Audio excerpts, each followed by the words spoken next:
Sarvebhyo Namaha. Very warm welcome to all of you to this 3-day talk on DVG's Jnapaka-chitra-shaale. To deliver these lectures, we have with us Sri Hari Ravikumar. Hari is not a stranger to the Gokhale Institute. On the occasion of Gita Jayanti, we had the pleasure of listening to Hari on the Bhagavad Gita and also a book that he has edited on heroic Hindu resistance to early Islamic invasion. These talks were very well received by people who were physically present here with us, and also to many people who participated and listened to those talks online. This time around, Hari has chosen to speak on DVG's Jnapaka-chitra-shaale, his incomparable set of reminiscences, memoirs and pen portraits all rolled into one. We should say that the choice of this topic is most appropriate because Hari will be delivering these talks in English, and the original writings in Kannada are so engrossing that they are also very unique. Nothing of the sort appears not just in any other Indian language, but arguably in any other language of the world. That goes on to prove what kind of a writer that DVG was. On the one hand was his prodigious memory, which could recreate for us the times that had gone by 40 years ago, 50 years ago. He tells us tales from the old Mysore state, gives us insights into family life, into social customs, traditions, the political upheavals that happened during the day, and also about cultural nuances. Suppose anyone wants to know how were the initial hotels and restaurants that were there in Bengaluru those days, DVG tells us those stories about very common people, about masons, about cart pullers, and about divans, people at the helm of the administrative configurations and things like that. So it is very appropriate that people outside Karnataka know about DVG and also his contribution to Kannada literature and to world literature in general. And what better way to introduce DVG to a larger set of audience than talking about his Jnapaka-chitra-shaale. In Karnataka alone, these volumes have been widely read and they have been continuously in print, and the genre itself, it is called creative non-fiction, and Jnapaka-chitra-shaale itself has created that genre, so it is unique in several ways. And a few words about our learned speaker, Hari Ravikumar. Hari is a man of many talents. He is an author, he is a musician. He is the disciple of the acclaimed violinist Dr. L. Subramaniam. He has been learning the violin. He is a disciple of the instrument and he is also a performer. He is a designer and he has worked with several educational institutions in various capacities. And most importantly for us, he has worked towards keeping alive the literary legacy of DVG in terms of translating those works and talking about those works to people who have not had an opportunity to know about DVG, or his students like say Dr. S.R. Ramaswamy and so on. He has translated Mankuti Manakagga with his grandmother as Foggy Fool's Farrago into English, and he has also worked on a couple of translations of Nadoja Dr. S.R. Ramaswamy's works, a tapestry of pen portraits, which is a collection of Dr. S.R. Ramaswamy's reminiscences and as the title itself says, pen portraits about many savants. And he has also worked on a great work which everybody should read about the Mahabharata. It is called The Evolution of Mahabharata and Other Essays on the Epic. He has written it. He has co-authored with Arjun Bharadwaj and Sandeep Balakrishna. It is a translation, an annotated and abridged, not abridged, an enlarged translation of the original work by Dr. S.R. Ramaswamy, Mahabharata Belada Bage. And it is a happy note, a happy fact for us to note that one of the books that Hari has translated with Arjun Bharadwaj, the classic that all Kannadigas are proud of, Vachana Bharata, he has translated that into English on the title The Essential Mahabharata. It has been awarded the Karnataka government's state translation prize, Kuvempu Bhasha Bharati Pradhikara. So it is a moment of pride for all of us Kannadigas. So it is our pleasure and privilege to have Hari with us to address all of us on this very important topic. I now request Hari to please begin.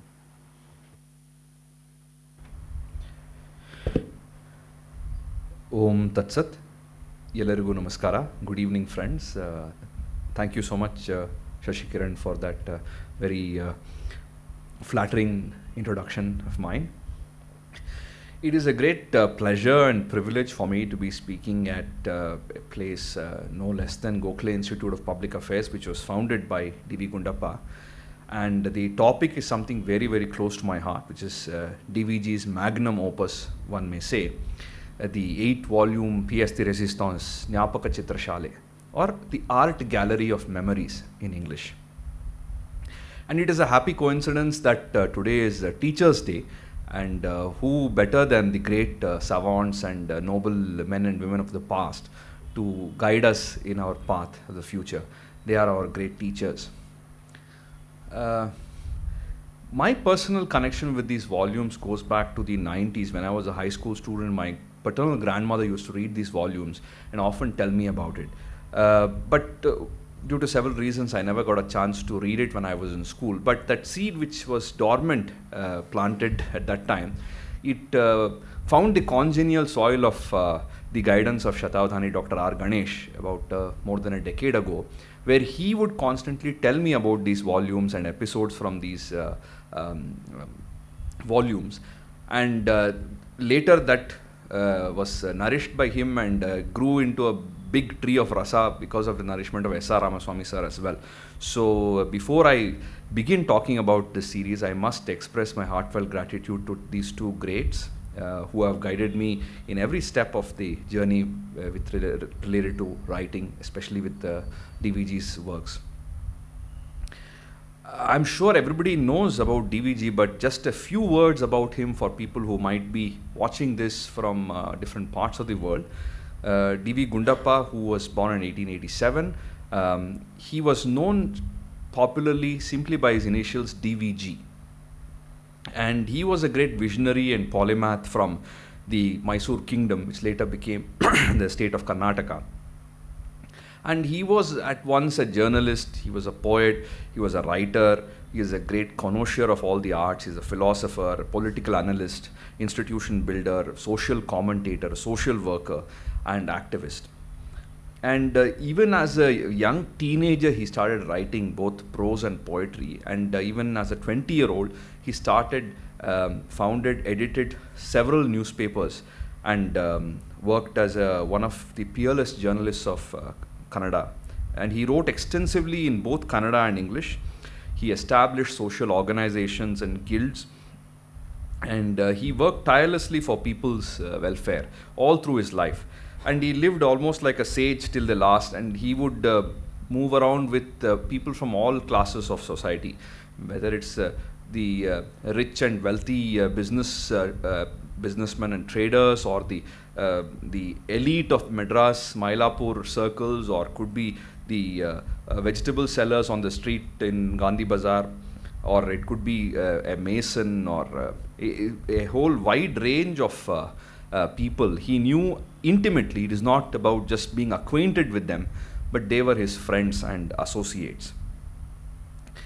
And he received the Kendra Sahitya Academy Award in '67 for his great work Jivana Dharma Yoga, which is a modern commentary on the Bhagavad Gita, and he also was awarded the Padma Bhushan in '74. Now, coming to his role as a biographer and as a chronicler of social history, I cannot do better than to quote Dr. R. Ganesh, one of the foremost authorities on D.V. Gundappa. In the introduction to Foggy Fool's Farrago, he writes, "As a biographer, DVG was a pioneer in Kannada.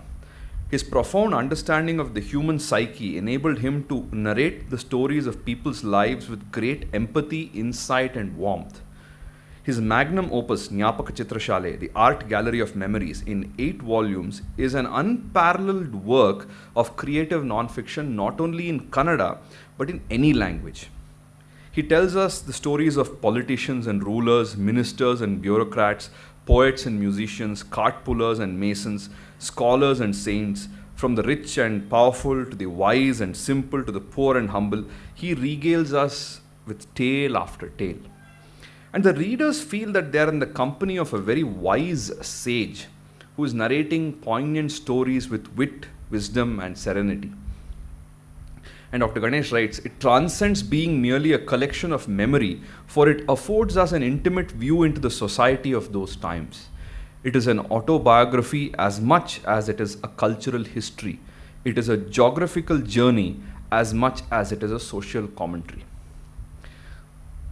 And these 8 volumes were written spanning a 22-year period, starting from early 1953 to 1975, when DVG breathes his last. So the 8 volumes, as I will read out the titles and also the translations of these titles which Dr. S.R. Ramaswamy gave when we were working on the translation. So the first is called Sahiti Sajjana Sarvajanikaru, some literators and sublime personalities. So people who are writers, as well as good people, as well as public figures. Sometimes they are just writers, sometimes they are all 3 together. So there are different kinds of people here. It's an eclectic collection in the first volume.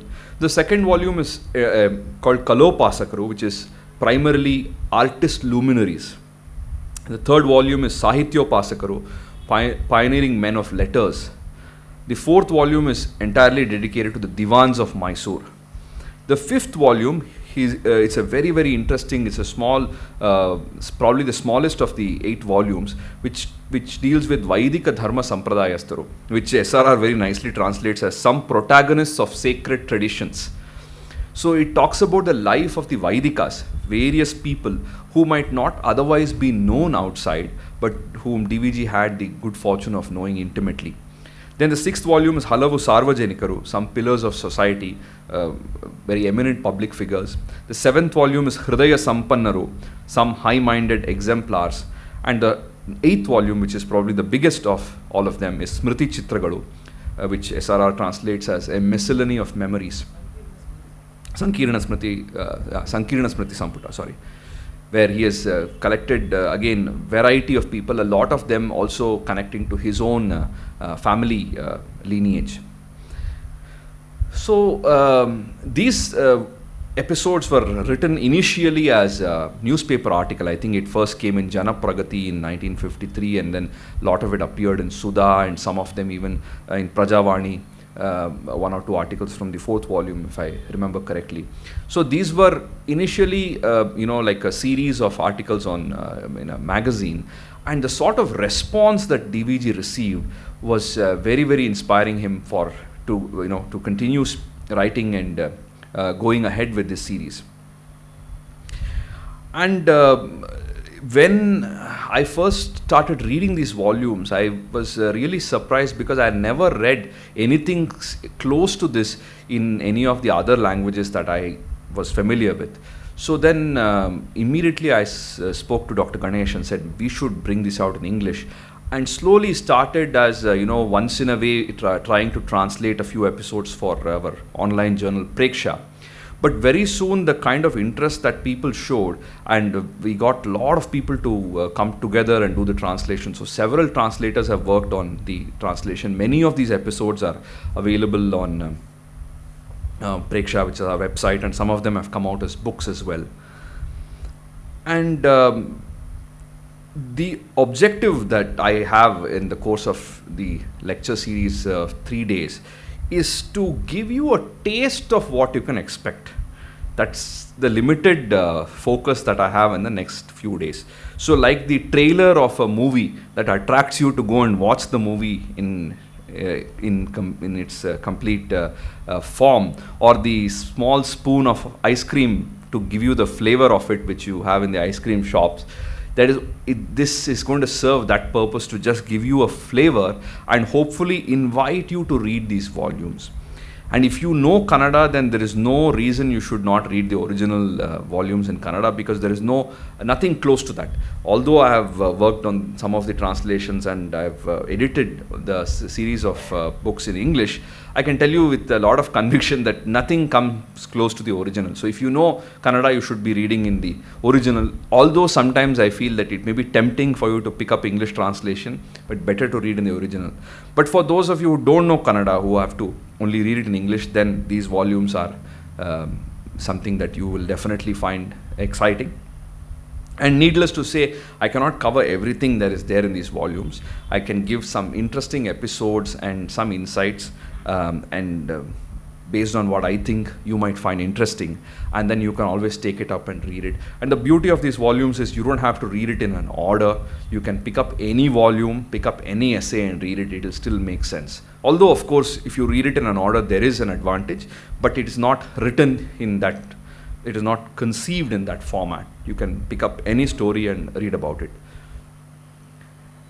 And when we worked on the English translation, and we wanted to bring them out as books, because initially it appeared as articles on the Preksha website, I went to Dr. S.R. Ramaswamy and requested him to write a foreword for this, because he was one of the people who was primarily responsible to take dictation when DVG used to narrate these episodes, except for I think the first volume where it was done by the editors of Jnapaka-chitra-shaale. From the second volume onwards, all the episodes were largely written down by S.R. Ramaswamy, and he took care of all the photographs and proofreading, ensuring it is published in a nice way. So he was responsible for bringing out all these volumes. So I thought nobody better than him to write a foreword. And he, needless to say, did not disappoint us. He wrote a brilliant foreword. And I'd like to share some excerpts from his foreword. So SRR writes, and I quote, "The 8-volume series of personality sketches by the eminent literature D.V. Gundappa, titled Jnapaka-chitra-shaale, a museum of memories, is not only his most widely read collection of essays, but also the most popular writing of this genre in Kannada. The essays started appearing as a magazine serial in early '53 and in book form since 1969.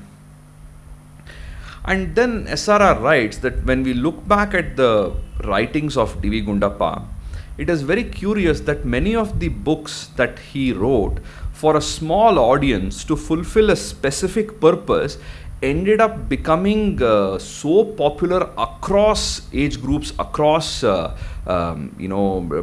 social and educational backgrounds. And these have become seminal writings. So whether it is Baligundu Nambike, which I think he wrote for adult literacy program, about some of the important faiths that we must have to lead a normal life, to lead a good quality of life, or Samskriti, which is a cogitation on culture, or Jivana Dharma Yoga, which is a result of his study circle, study classes which he used to conduct on the Gita. All these things became phenomenally successful over the years. And SRR writes, what added a fresh dimension was DVG's deep scholarship and vast life experience, which enriched the tone, style and content. Because of this backdrop, the writings turned out to be sui generis. They have remained highly popular. In 7 decades, no comparable writing by others have appeared.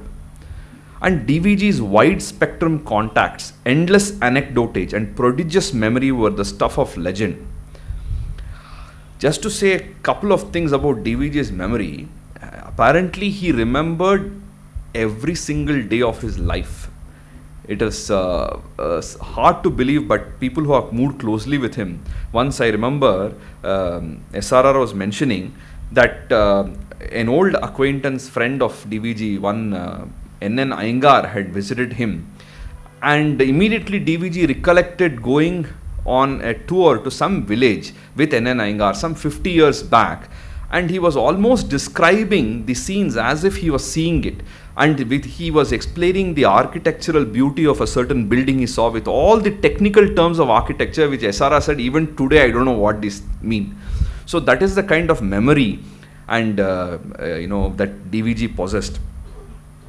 However, many of the close associates of DVG like V. Sitaramaya and others, they used to keep telling him that why don't you record all your reminiscences? You have met so many people, you have so many things to say. Because when they have a casual meetup and discussion, he was so enriching to sit with DVG and listen to him speak about various episodes.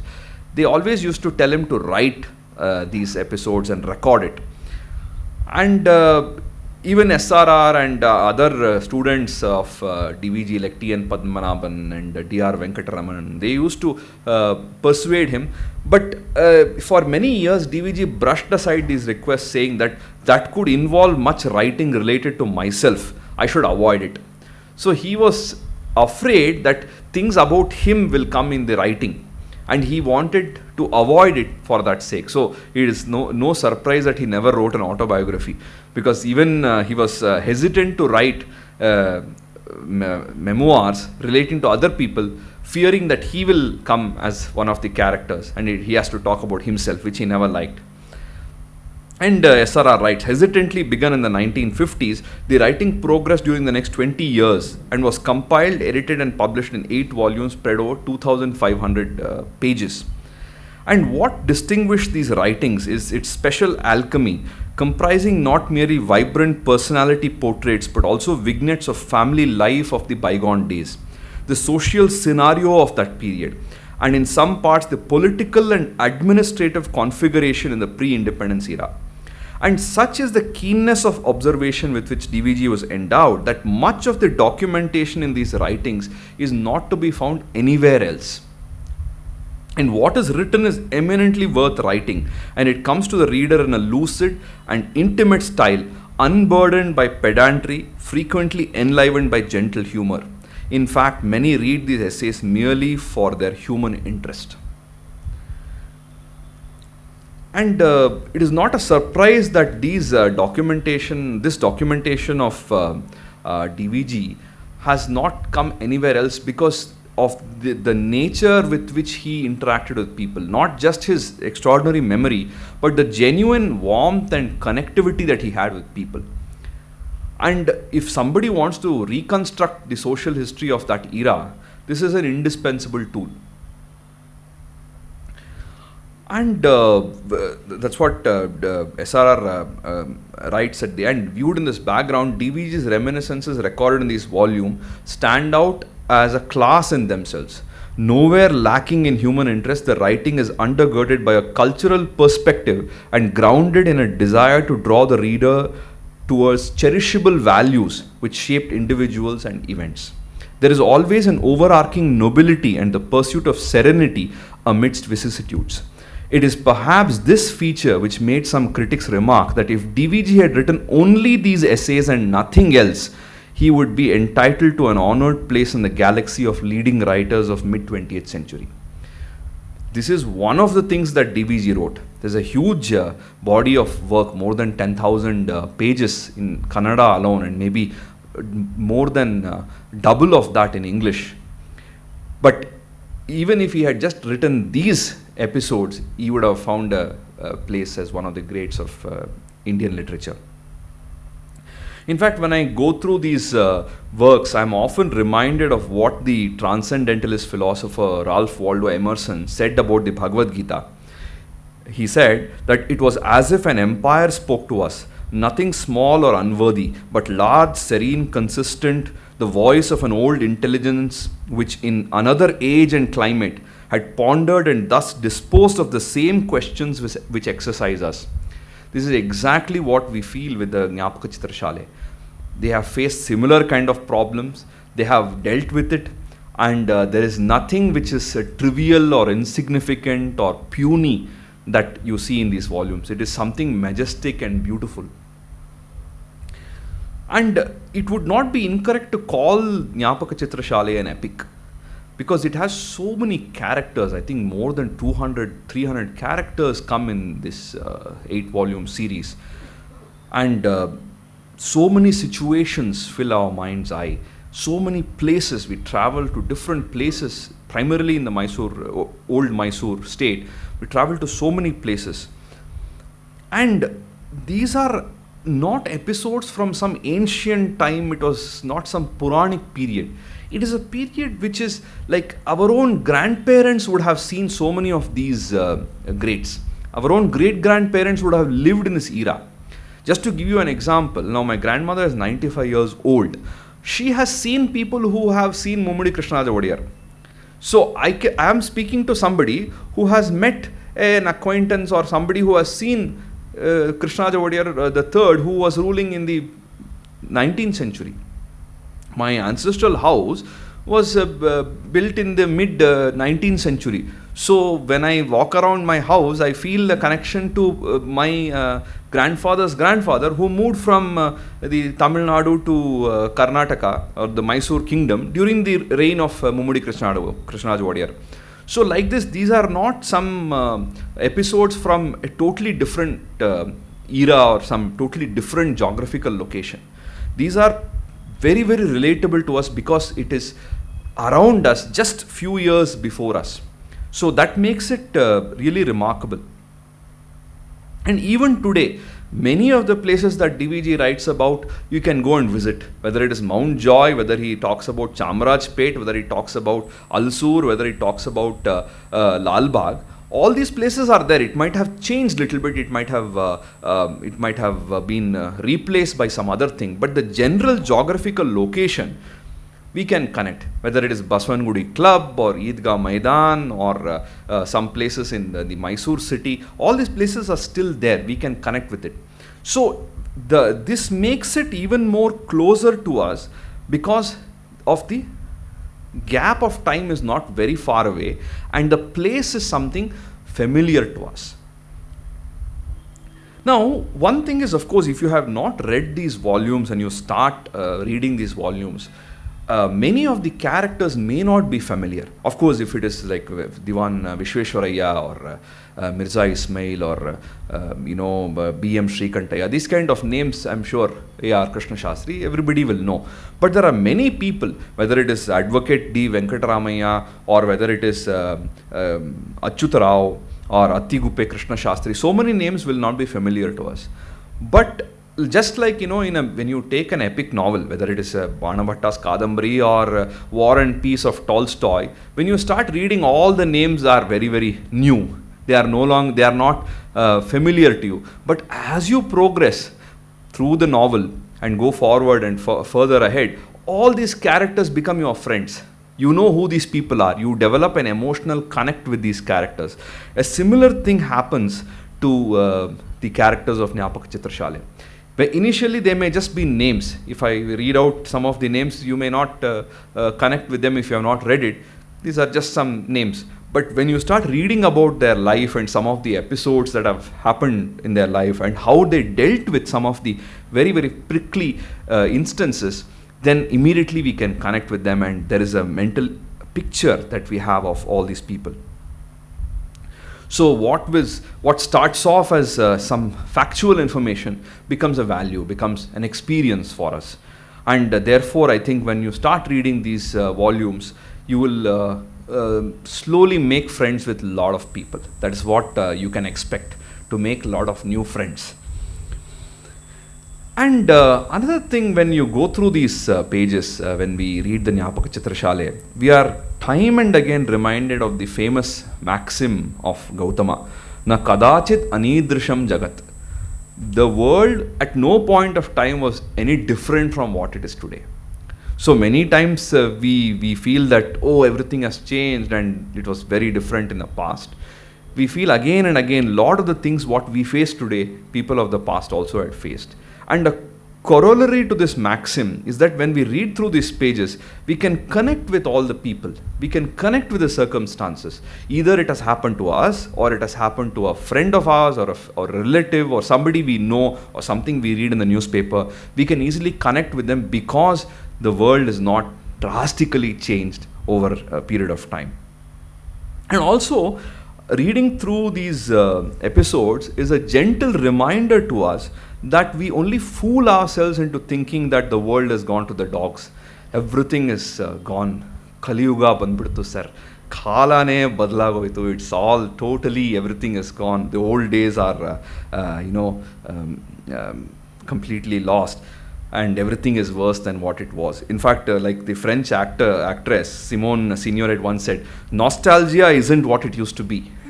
So there is a tendency for us to always look at the past and say, that was so good. But time and again we realize that it is not so.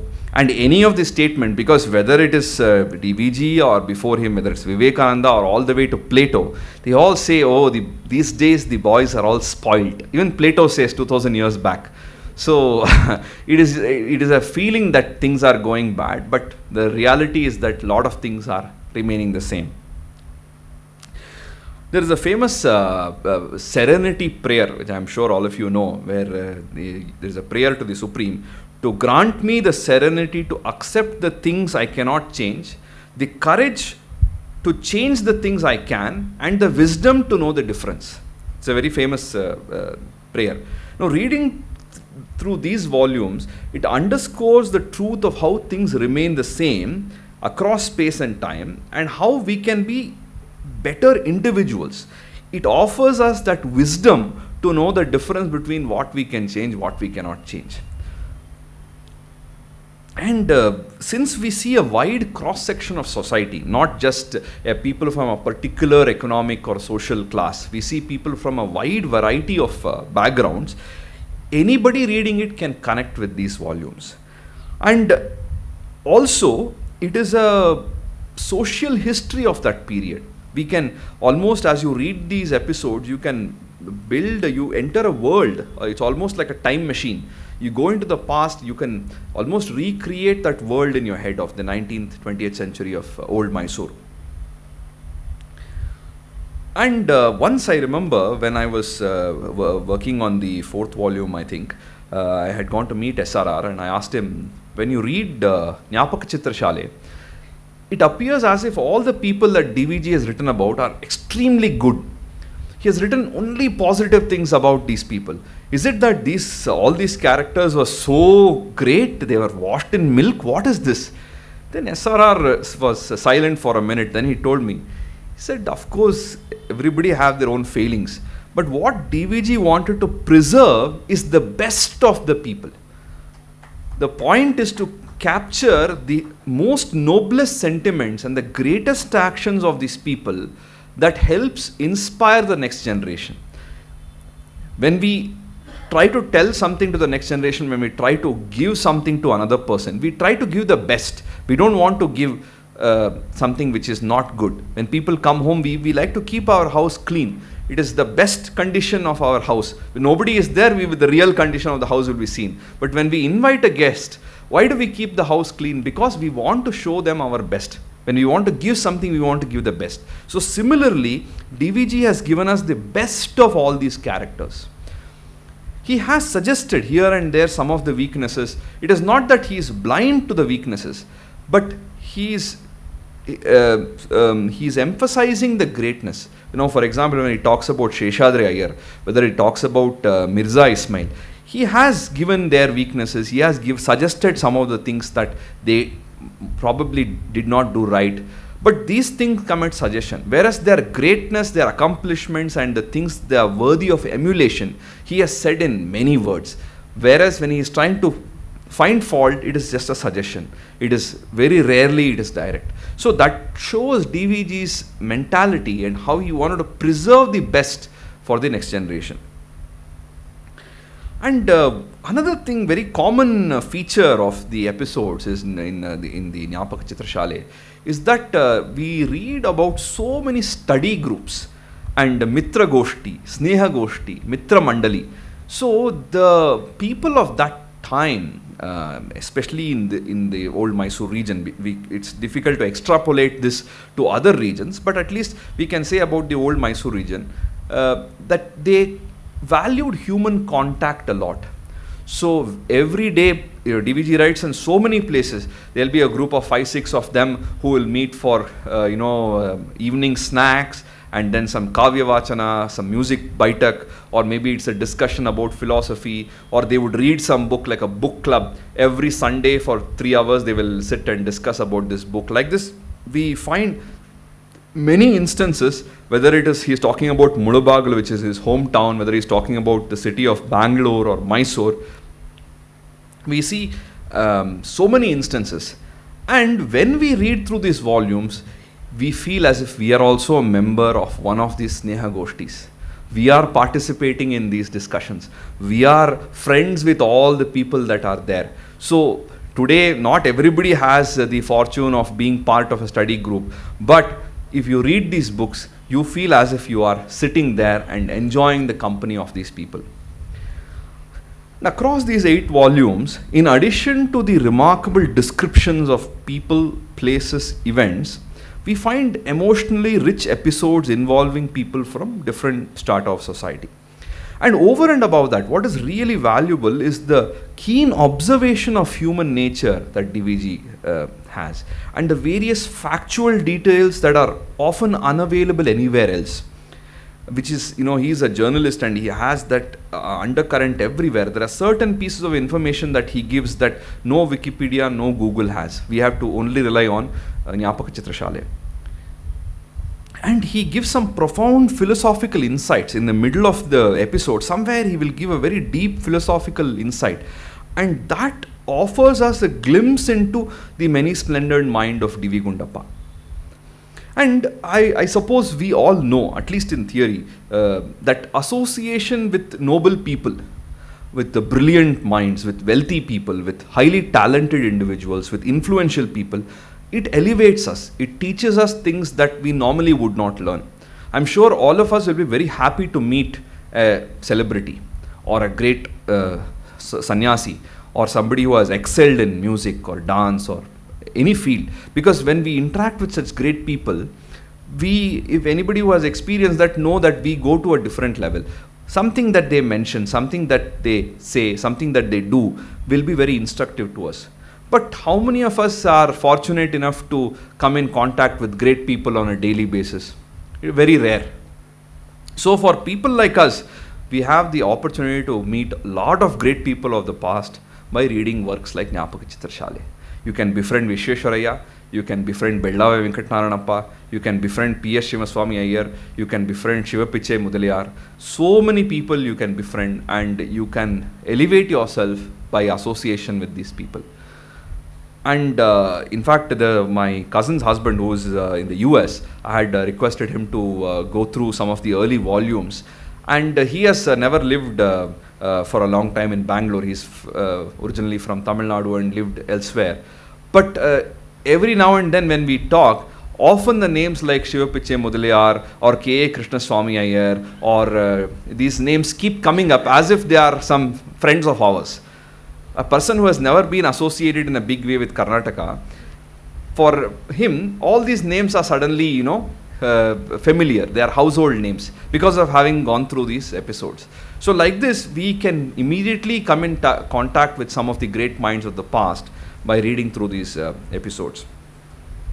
And another extraordinary ability of D.V. Gundappa is when he's talking about a certain personality, he very, very crisply, succinctly puts out 2 or 3 points which capture the essence of that person's personality.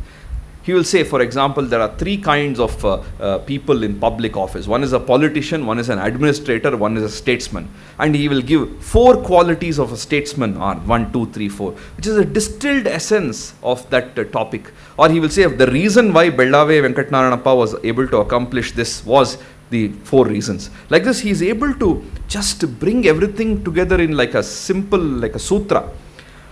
And his sharpness in matters of Shastra is only matched by his sensitivity in matters of Kavya. That is DVG. Is one of the perfect amalgamation of a mind of Shastra and Kavya. It's very rare because a lot of time there are people who love Shastra and they can keenly study a subject and go deep into that. There's some people who enjoy Kavya and they can expound on it, but very few people have that ability to look at both these things and gain expertise. DVG was one such person. Now, for some reason which is very hard to pinpoint, Manku Timmana Kagga has become very popular. It has unparalleled success in Karnataka. But unfortunately, Jnapaka-chitra-shaale volumes have not gained that popularity. They have been savoured by a much smaller group of enthusiasts. I think anybody who likes Kagga will greatly benefit by reading Jnapaka-chitra-shaale, which is a veritable commentary on Kagga. What he would have said in Kagga in 4 lines, you can see it in drawn out in a certain episode, and that makes you understand it with much better clarity, and with when you have an example to understand a sutra, it is always better. And in fact, I would say that these episodes function as an exposition or a commentary for our life. any of the philosophical precepts you might have read, whether it is Bhagavad Gita, whether it's Upanishads, or whether it's Eastern wisdom of the Chinese philosophers, or Stoicism of the Greeks, or any work of philosophy you have read, or any great thinker, when you read these episodes, you get clarified, because he has spoken about philosophy and great living in action. So many times, lot of things which you have learnt in childhood become very clear when we read this, because he has given an example. And another thing I must mention is, when we go through these episodes, it is natural for us to think that the past was better. Although it is a warning that we should not overly praise the past. But when you read these episodes, you feel, what kind of life are we leading today? The rush and the madness, rat race. Look at the great people of the past. It is, it sounds so good, so beautiful, so simple and so wonderful. It appears like it's a perfect world. But when you read these volumes, it does not leave you with a feeling of melancholy for having lost something, but rather it inspires us to create the world that we want for ourselves. Today, nobody is stopping us from creating a study circle. In fact, after DVG, many of his disciples, including S.R. Ramaswamy, were part of many study groups and Sneha Goshtis.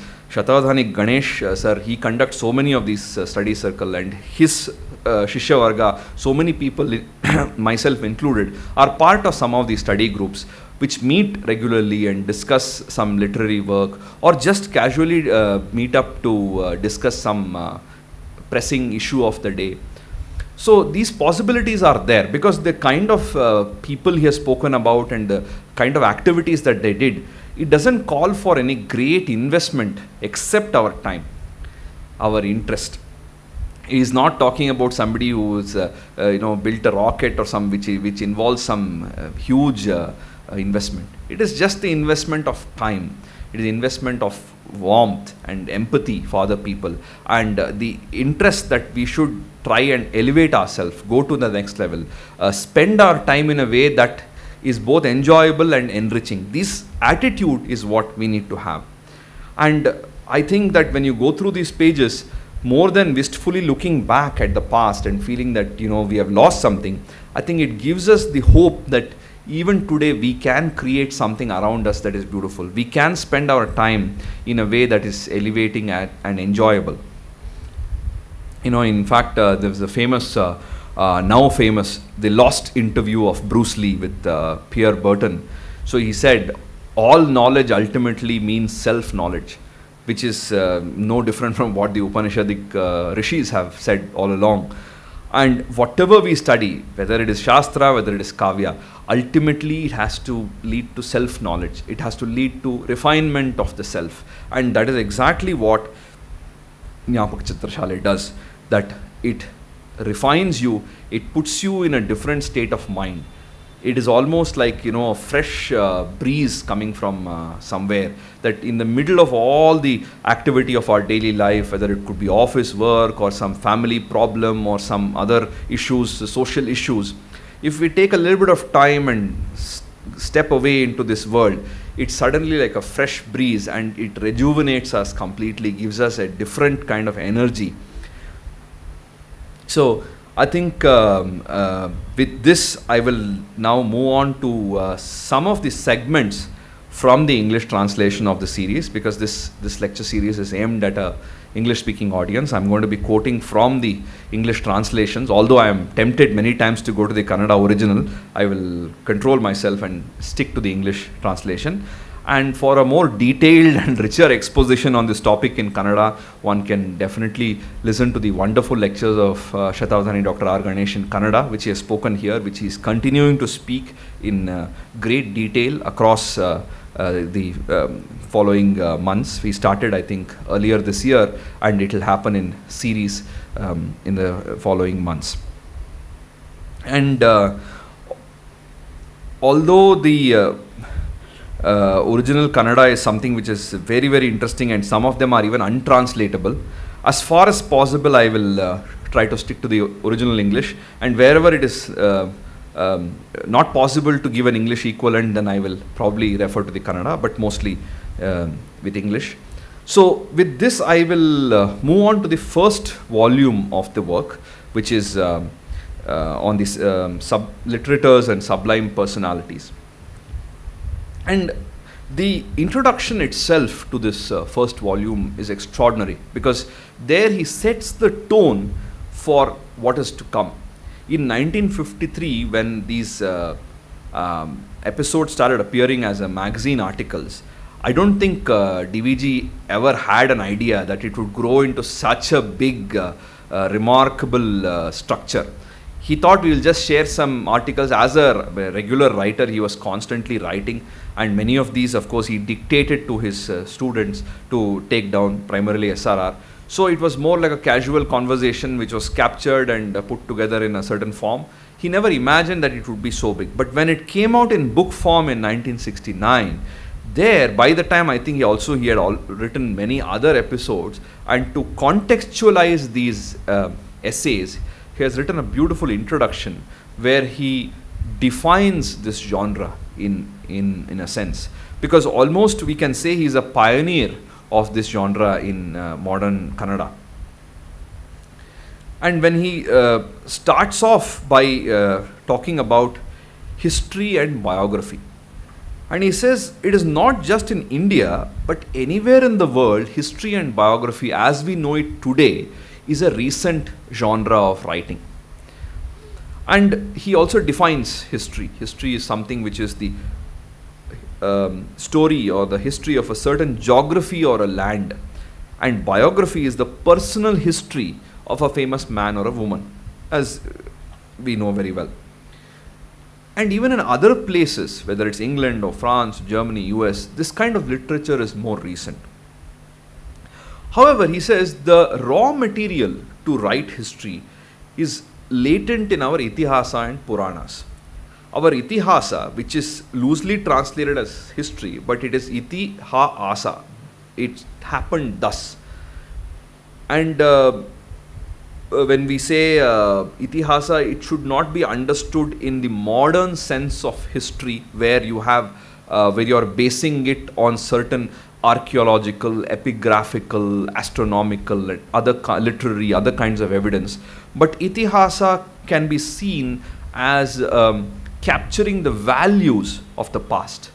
So, like many of you probably know about Professor M. Hiriyana's distinction between fact and value, the facts of history were given lesser importance in our Puranas, Itihasa. It's not that they were not given importance. They were. For example, we have all the Vamshanu Karana, we have all the genealogical tables of rishis and devas and rajas. We have factual data. But more emphasis was given on values. What are the values we can learn from the past? So, this is what is Itihasa. Now, the subject matter of history, DVG writes, is can be divided into two parts. One is the external details, such as the place and date and human episodes and evidence and things which can be validated from the outside. If I say so and so was born on this particular day, there is a way to validate it. Whereas the details such as the thoughts of people, the inner desires of leaders, the selfish motives of kings, the collusions of commanders, the political strategies of ministers, and the analysis of different periods of history, these are things which are experience driven. These are more which can come under value. So these cannot be validated by external means like in the case of facts. Whereas it has to be realized by more of an informed guess. This is what DVG says. So when we look at the biographical details and when we look at the story of a certain eminent personality, we can guess some of these things. And there can always be a debate about that. Whereas the date of birth or a date of death or the date of ascension to a particular public office, there is no debate about this. There is no discussion. It just needs a certain record and it can be validated. And therefore, he says that all the history which has been there in the past, whether it is, he talks about several of the great historians of the Western world as well, Gibbon, Macaulay, Froude, Trevelyan, and so on and so forth. They have been very successful because they are able to combine both these elements. There is a storytelling element and a factual element. So the important thing is to recognize the necessity of history. And here history also includes biography. That history, if it is to a certain, refers to a certain landmass, biography refers to individuals. And the story of the past, whether it is people or whether it is of places, this history is very, very important, because unless we know the past, we can't have a good future. Because, like I said, things keep repeating, things are always the same, and if we want to avoid mistakes, we have to go to the past. We have to learn from the past in order to avoid the same mistakes. It's good to make new mistakes, but not the same mistakes, because that is a result of laziness. And if you read this passage, I'll just read out a small passage which you can easily connect with today's world, the lament of some of the scholars. In our country, the study of history of various lands, has reduced drastically. We say that science is exceedingly important these days, and that has become an excuse to lower the status given to history. So this is the complaint that even today the people are having, that people are not studying history, they are not interested in social science, they are not interested in languages, they want to only study science and maths, the STEM subjects, they want only to get into IIT and MIT and these kind of places. So this is a complaint that even DVG has more than 50 years ago. And he talks about how the historians of the West and later in India also changed the methodology of approaching history. It was not just about dates and kings and battles, but also the history of people, the social history, the cultural history, the changes that happened in the life of the people. And he says that, historians embrace the idea that the various realms of public life are as important as politics. So the economic condition of the people, the trade and business, education, the artistic skill, ethics, legal system. So many of these things are also part of history, not just the political events alone. And he says, if the history of a land is a reflection of the lives of the people in entirety, biography is a reflection of individual greats who form a very integral part of social life. So, like in the Bhagavad Gita, Krishna says, whatever a great person does, everybody else follows that great person. So, it's very important for us to look up to some of the people who set the standard. Because it's very difficult when we, even whether it's learning music or dance or writing anything, when we have a certain standard, we work towards that. If we don't have a standard, if we don't know what to aim for, it becomes very difficult for us to progress. And also when we look at the great people, it is very inspiring. For a young musician to listen to a great artist on stage is very inspiring. So also for a young dancer to look at the performance of a great danseuse is very, very inspiring. And they have some idea, okay, I want to do that, and that drives them. So also in the case of literature. And DVG says, biography forms a part of history. History is a larger superset and biography is a subset. And he says it will be appropriate to think of biography as the inner face of history. And he also warns us, earlier the biographies were very less, but as we go ahead in the future, there will be many, many biographies. Everybody will write about his father, grandfather, mother, and there will be so much that you will get fed up of it. He warns the people. So it is like a grass, it will grow, this kind of literature, because everybody want to record. Whether the person was great or not, you want to write something about them and publish a book. So it is important to have some great tattva when we write about this thing. Whoever we are writing, it need not be that we only write about scholars or intellectuals or saints, but even common people who are given their life to a great tattva become valuable to us, which is what we see in these episodes. And another thing when it comes to great people is that it's not only what great people say, it is also what they do and what we can learn from their behavior. Now in the olden days, when aspiring students would go and live in the house of the guru, what was called the Gurukula system, it is not only because the child will learn that particular art form or Veda or whatever from the guru, but he will also observe how the guru behaves in different aspects of his daily life and intuitively learn how to lead a high quality life. So in addition to the art or in addition to the shastra that the child is learning, he or she also learns about the approach to life, how the guru deals with life. That is something which cannot be expressed, which cannot be written down in a piece of paper, but has to be experienced by living with the person. And so therefore, DVG says, the construction of his inner world is what is very important. Because when we have details like place of birth, date of birth, what he did, where he studied his engineering or medicine or law or whatever, these are all like what will form a biodata. It is just pieces of information. But what is more important to us is the inner world. And when we understand that inner world, then all this factual information also starts to make sense. When we know who DVG was, then it makes sense to us that he was only a lower secondary pass. He never finished his matriculation. So 10th standard fail. If I just told you there is somebody who failed 10th standard, it is no big deal. Every day there are millions of people who do that. But when you know the inner world of DVG, when you know the greatness of this person, and then realize that a man who wrote 10,000 pages in Kannada and 20,000 pages in English and who moved around with the who's who of that era was not even a 10th standard pass, that adds a totally different dimension to this piece of factual information. So when we understand the subtle inner life of people, that's when we can really derive value. So he says very beautifully, dates and names are not history. The knob is fixed to the door, it is not the door. The doorknob is a small convenience that helps us open the door. The doorknob is not the door. It is just a landmark that reminds us about a great event.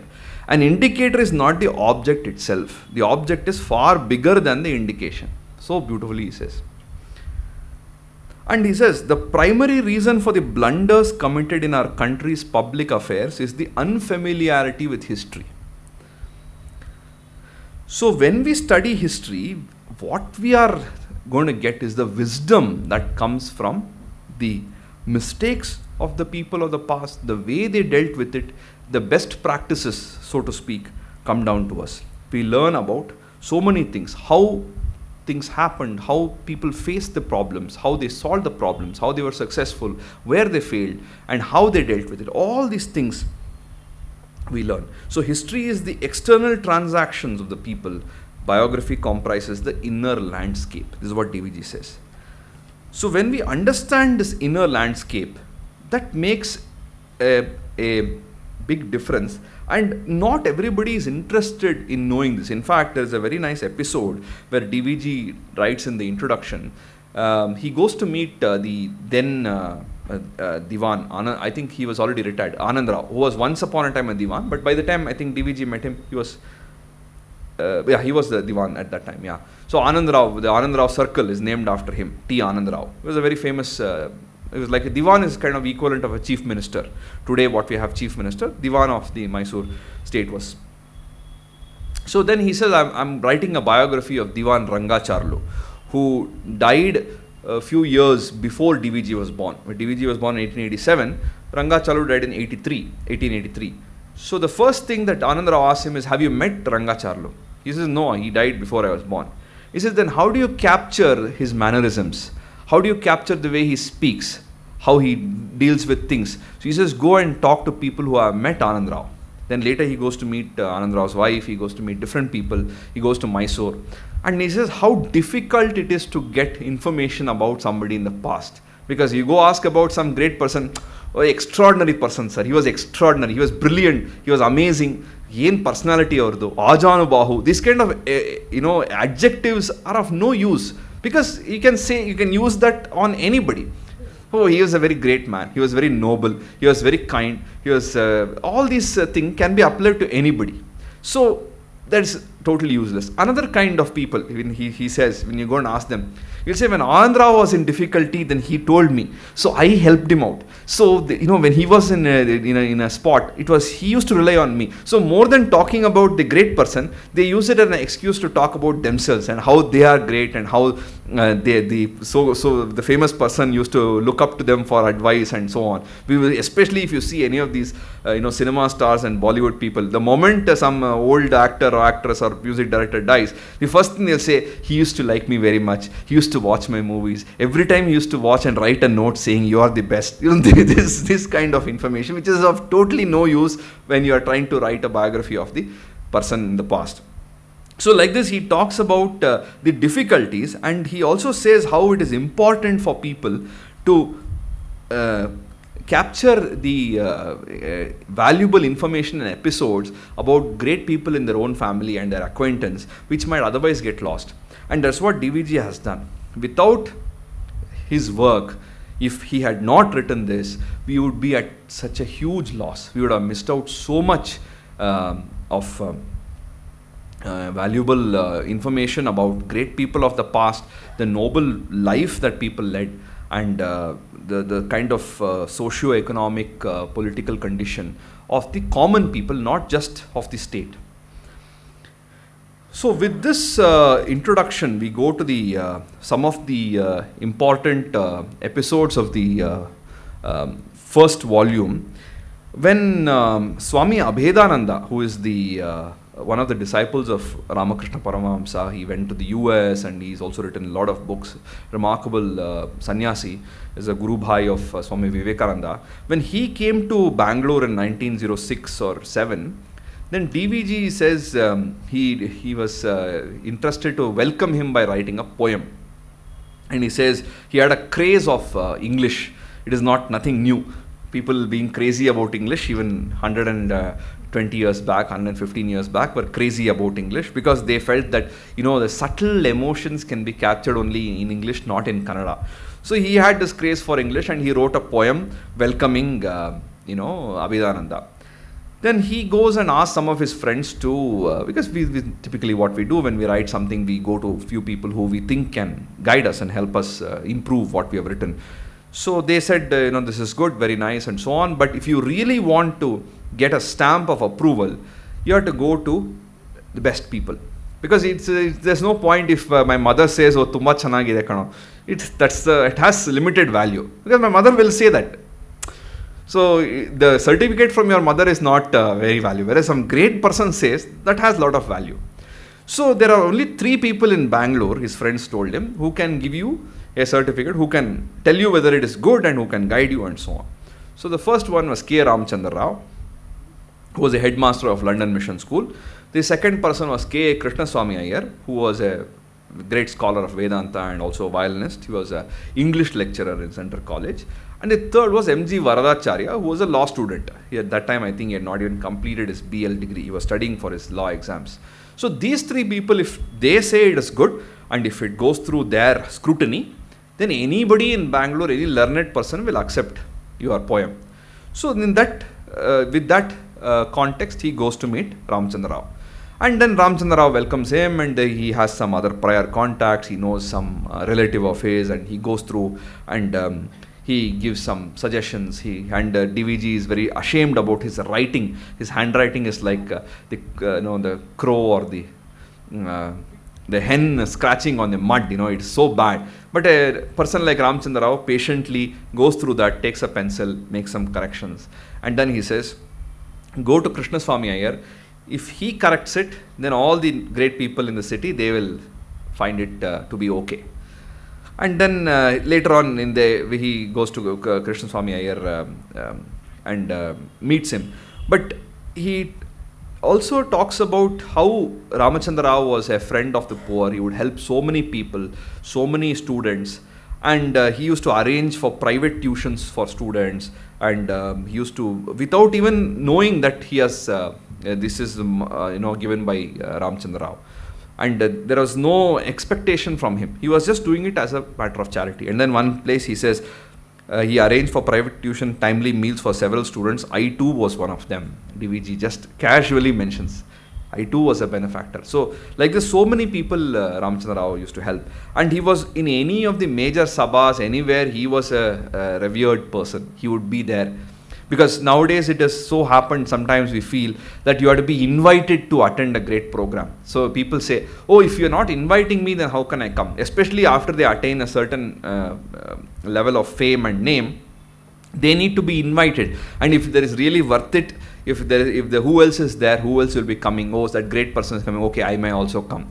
Whereas people like Ramchandra Rao, people of that caliber, even for example our S.R. Ramaswamy sir, he doesn't need to be invited anywhere. If he feels it's a good music program, he will go and sit quietly, listen. All the other background thing, his greatness, and none of these things matter. He just goes because he wants to listen to good music. So the motivation is, I want to be entertained in a sattvic way this evening. So I will go watch a play, or I will go listen to a music concert or a dance program, or listen to a lecture. I don't need to be invited. So like that, Ramchandra Rao, many times he would, and of course people would invite him, but his nature was that in any of the major sabhas he would be there, and he would shine radiantly in all these sabhas. So then we come to Krishnaswamy Iyer. So again, when DVG goes to meet Krishnaswamy Iyer, he recollects some of the people from Mudubagalu. There was one of the persons who was learning violin along with him. So Krishnaswamy Iyer was also a violinist. And DVG describes his room very sparsely furnished with one violin, a few books and a table. Very simple life. And he was a person who was a very original thinker of Vedanta. So almost after Shankaracharya, he is one of the most important luminaries to give Vyakhyana on Advaita Vedanta. And when DVG shows this poem on Abhedananda, he goes through it and he says, we had to meet for the next 3 or 4 days every afternoon for a few hours to correct this. Just imagine a well-known person is willing to spend 3-4 afternoons with some boy who has come to meet him. DVG was probably 20 years old at that time. He's a young boy who has written some poem, and he says, we have to go through. Then he says, which are the poems you have read?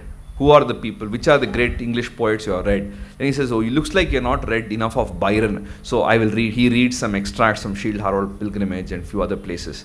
He will read for him. And then he says, you come back tomorrow. He corrects, he spends 3-4 days every afternoon for some time and polishes the poem.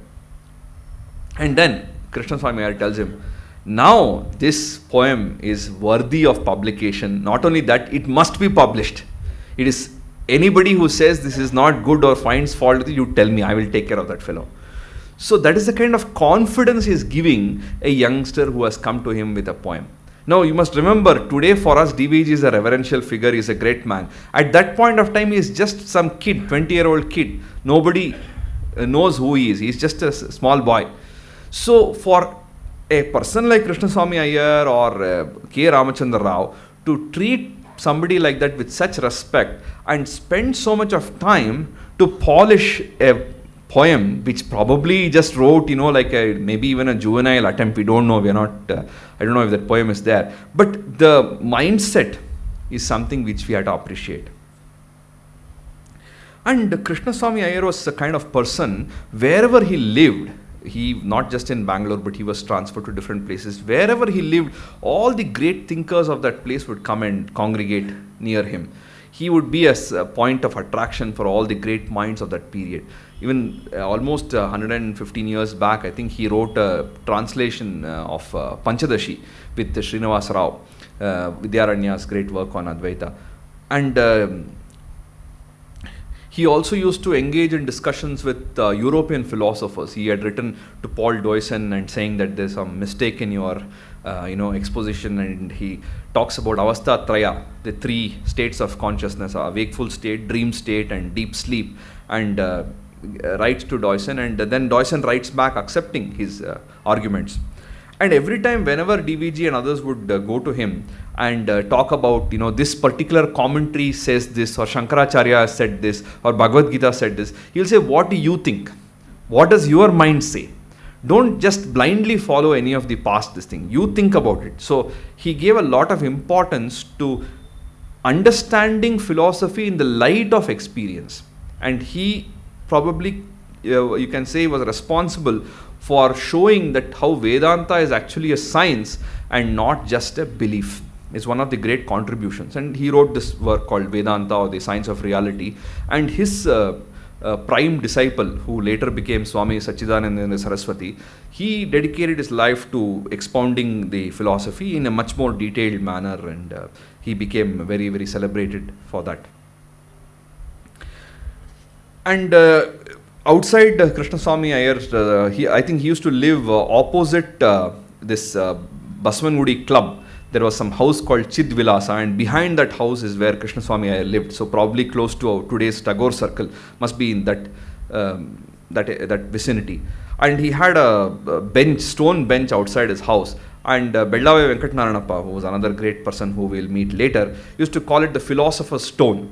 Because all the philosophers would be sitting on that stone, and also it's like a philosopher's stone which converts base metal into gold. Because anybody who goes and listens to these people will be enlightened and will, they will elevate themselves from the state of iron and other metals to gold.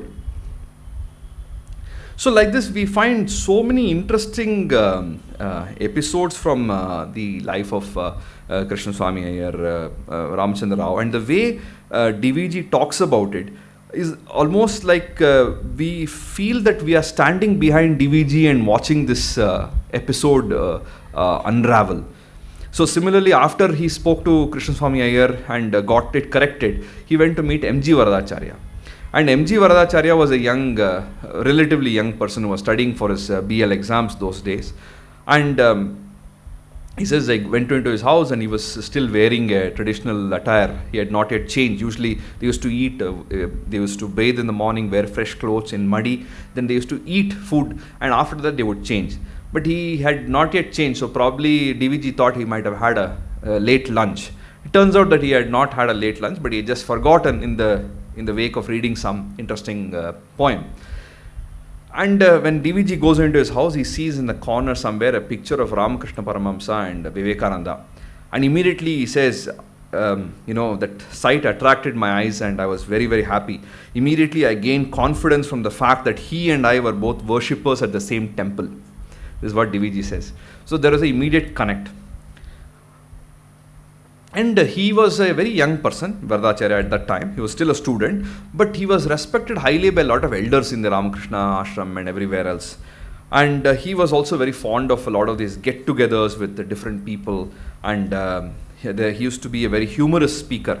And there is a very nice episode that DVG recollects when he was the editor of the Karnataka, which was a news magazine that he founded. DVG was a little critical of alcohol being served in some of the clubs. And people knew that M.G. Varadacharya was close to DVG and was close to the paper.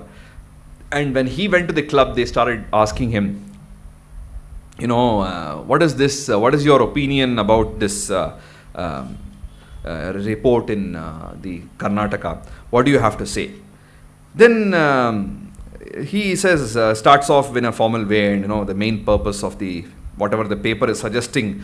The paper repeatedly suggests having cultural conferences that exhibit the best of both Eastern and Western cultures.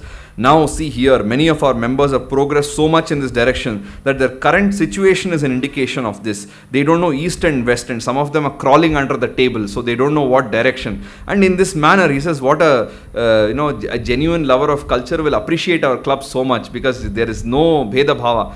So like this he goes on, and that becomes such a laugh riot that people are talking about it for a long time afterwards. Similarly, there's an episode that DVG recollects when he travelled with M.G. Varadacharya to Mysore, and MGV was a very fashionable guy, so he had 5 pairs of waistcoat and 3-4 walking sticks and different kinds of scents and something made from ivory and cricket bat and leg pad. Everything was some huge thing which filled up 5 trunks and 1 hold all.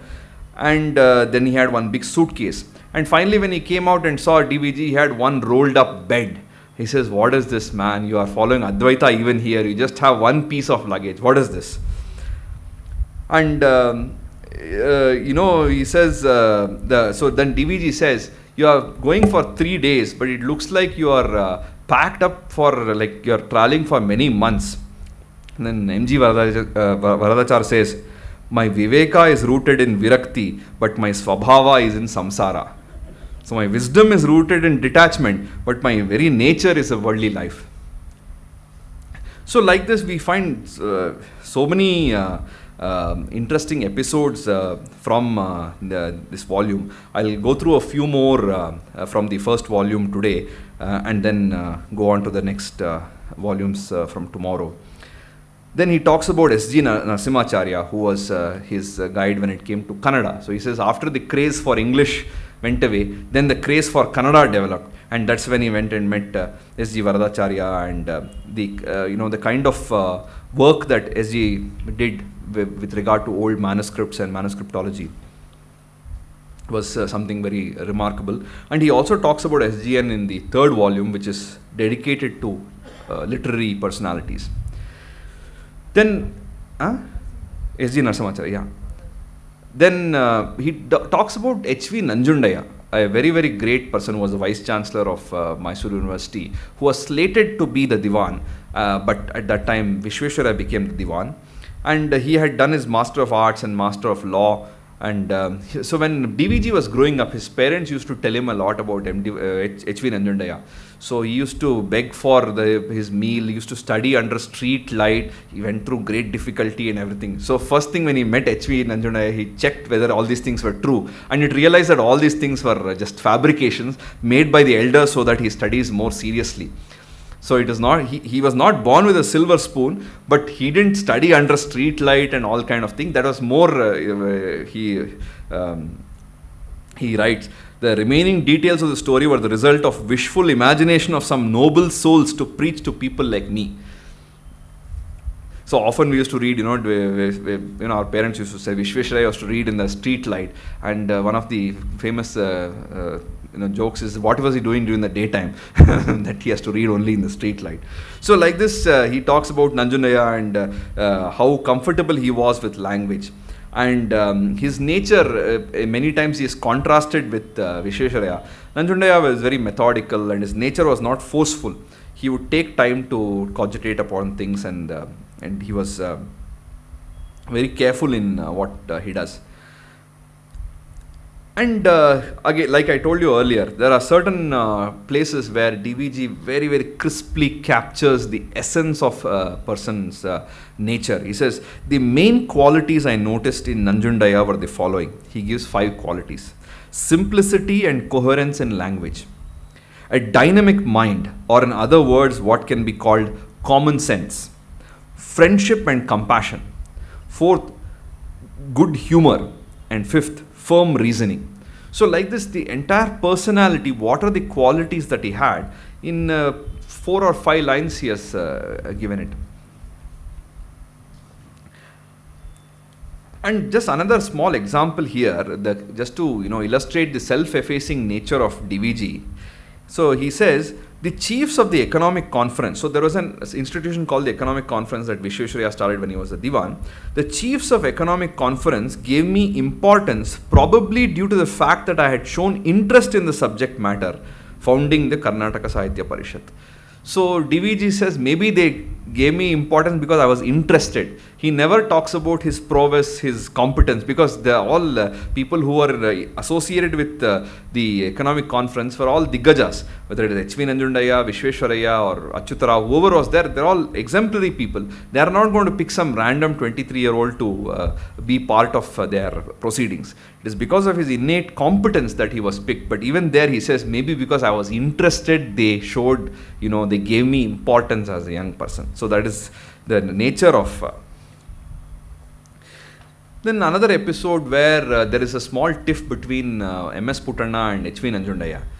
And Puttanna walks away, goes home, and people tell H.V. and that, let's go and pacify him. So Nanjundaya says, our Puttanna, right? Don't worry, I will go talk to him. So they are old friends, they had a difference of opinion. He goes to Puttanna's house, sorts it out. Next morning, M.S. Puttanna is back and as if nothing has happened. So even though there is a disagreement on a particular topic, the friendship was not affected. And there are a lot of accomplishments of H.V. Nanjanaya. He was a very brilliant person. He was the vice chancellor, and he was the person responsible to bring a lot of very, very eminent people, including like the likes of Radhakumar Mukherjee, to Mysore University. And in spite of that, he was very, very relaxed and comfortable at home. In fact, when DVG goes to his house, it's a very big house, large family. Children are playing around, the children's clothes are strewn everywhere. There is shorts and frocks and toys everywhere. And DVG is little hesitant to sit down there. And H.V. Nanjanaya says, don't you have children at home? Just sit down, feel free. Don't get too hassled. So although he was at such a high level, he never felt the family life to be a great burden. Sometimes he'll be writing something and the kid will be pulling his leg, somebody will be hitting him in the back. He will just totally not get hassled by these things. So he was such a family man. And another interesting thing that he talks about H.V. Nanjanaya is the manner in which he used to deal with the files. Sometimes for 2 months or 1.5 months, he would let all the files accumulate. Then one day he will say, his secretary will remind him, you need to take care of so many files. So sometimes 2-3 days at a stretch, he will wake up in the morning, go to the office, close the door, and continuously work from morning 8:30 or 9 till about 1 o'clock. He didn't need any reference material because all the laws and legislations and the penal code, everything was at his fingertips. He didn't have to refer to anything. So he would write the judgments immediately. He was so good. In fact, DVG also talks about few other exemplars who followed a similar method of dealing with the piled up papers. And a very valuable thing DVG says, deep analysis of all the possible questions on a given circumstance was his basic nature. He had assumed it as a duty to show that every question has 2 or 3 facets. So when he was a lawyer, he would raise objection to the other party. Then he would raise objections to what he has said. He would study a particular case from multiple angles. For him, arriving at the truth was very important. Getting the right picture was important, not so much that he has to win the case. So the mindset we see, he says the lawyers would be bewildered by this. So he is not interested in trying to snub somebody else. He's trying to jointly understand what is the truth. That is the nature of Nanjanaya. Then he also, DVG in the first volume talks about few of the important people who are responsible for the establishment of the Karnataka Sahitya Parishad, which later became Kannada Sahitya Parishad, because whether to use Karnataka or Karnataka became a big point of discussion. So then they made it Kannada Sahitya Parishad, which is there even to this day. And he talks about some of the important personalities, Achyut Rao, Bellava Venkatanaranappa, Raghunath Rao, Karpuru Srinivasa Rao, H.V. Nanjanaya, all these people who were very, very important in the establishment of the Kannada Sahitya Parishad. And talking about Achyut Rao, he was actually a medical doctor and much older than DVG, but he was so friendly and never treated other people as if they were youngsters. He treated them as a friend. And one instance DVG writes, when I was going for a walk with him, I would have to go to the bank or do some other work in between. And I would say, sir, I have to go for the bank. He said, don't worry, you finish all your work, I will wait for you, I will be walking. So you just imagine a person who is maybe 30-40 years senior to D.V. Gundappa. He says, you finish your work, I will wait for you, there is no rush. That mindset to treat the other person as an equal. And he was one of the important people who convinced the local people to get inoculation during plague. Because when plague hit Karnataka in, I think, late 19th century, early 20th century, people were very scared to get inoculated. And the only way was to get inoculated against the disease to be protected. They used to think it is a curse of Maramma, and we should not, try to come put this thing in spanner in her works. We should accept the reality. But wherever Achyut Rao went, he was able to convince the local people that it's important to get inoculation. And there's a very nice thing he writes about Achyut Rao. With both hands he savored the honey of life. He felt neither shame nor pretense to suck the cream of life. He believed that the Almighty created the tongue on the one hand and honey on the other, merely so that man may bring them both together. He had no patience for feigning austerity. He never tried to come across as a Puritan. So you see, just a small passage, you get an image of Achyutarao. And once there is another episode where there is a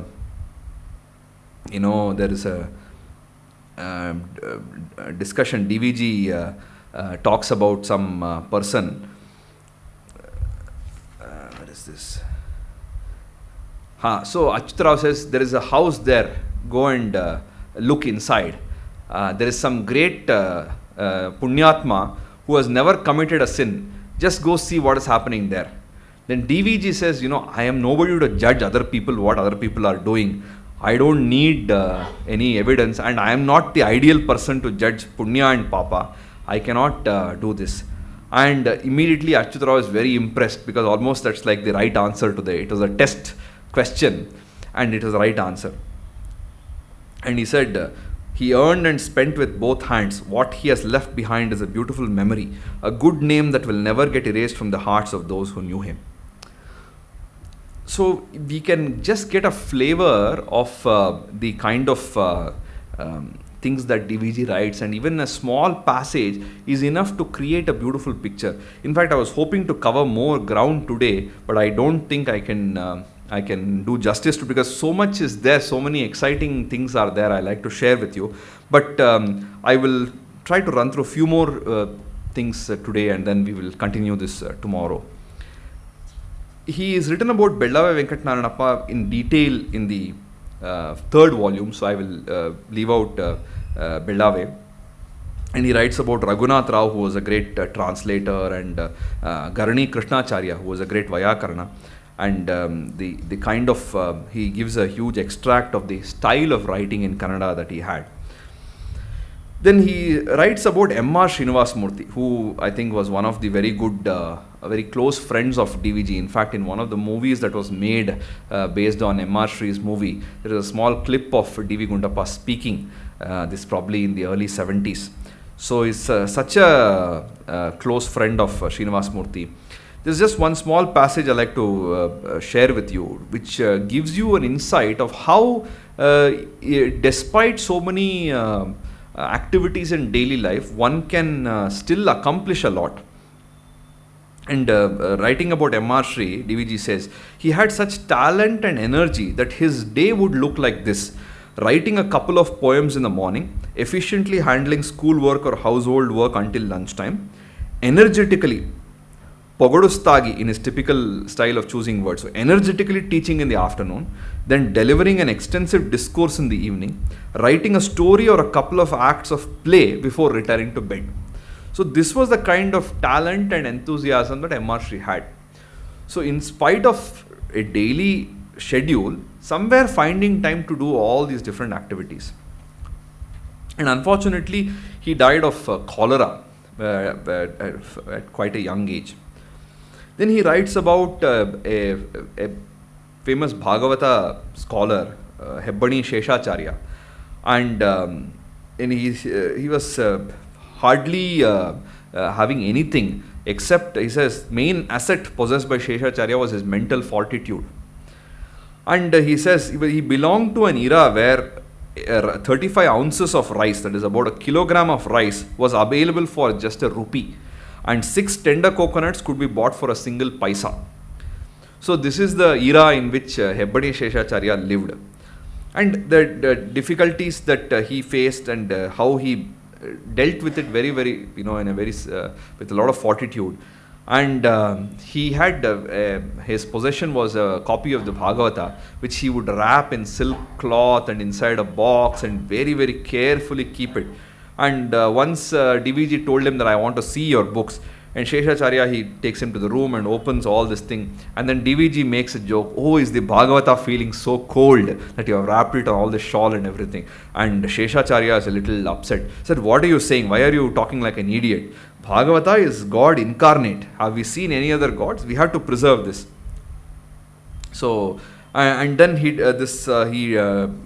talks about an episode where he's having trouble with some farmland. He's got a few acres of farmland and the farmer is not giving him the rent. So he goes to an amaldar, and this amaldar listens to his case, and he in fact even tells a nice poem, and he listens to him and he immediately gets the thing done. And DVG recalling this amaldar Mahadevaraya is very important, because in those days, whatever limitations that people had, today if you go and you say there is a murder happened here, you'll say sorry, it's not our jurisdiction, you go to the other police station. So the whole mindset has become, oh, it's not somebody else's problem. Whereas here he talks about an amaldar who has taken care, personal interest to try and solve the problem of somebody who's come to him. So in this manner we see so many episodes in DVG's writings where the situation is unique. It is something that not many of us will not have the opportunity in our life to experience everything, which is why we have to rely on literature. We have to rely on other both creative non-fiction as well as fiction to give us some sort of samskara, to give us some sort of insight in dealing with problems that may come, because nobody can predict the future. But with this background, we will be better equipped to deal with the future. So with this, I think my time is up. I will continue tomorrow and give you a few more episodes from the first volume. I had hoped to finish more today, but this is so interesting, and I hope you have had a flavor of some of these valuable episodes, and we'll come back to this tomorrow. Thank you very much.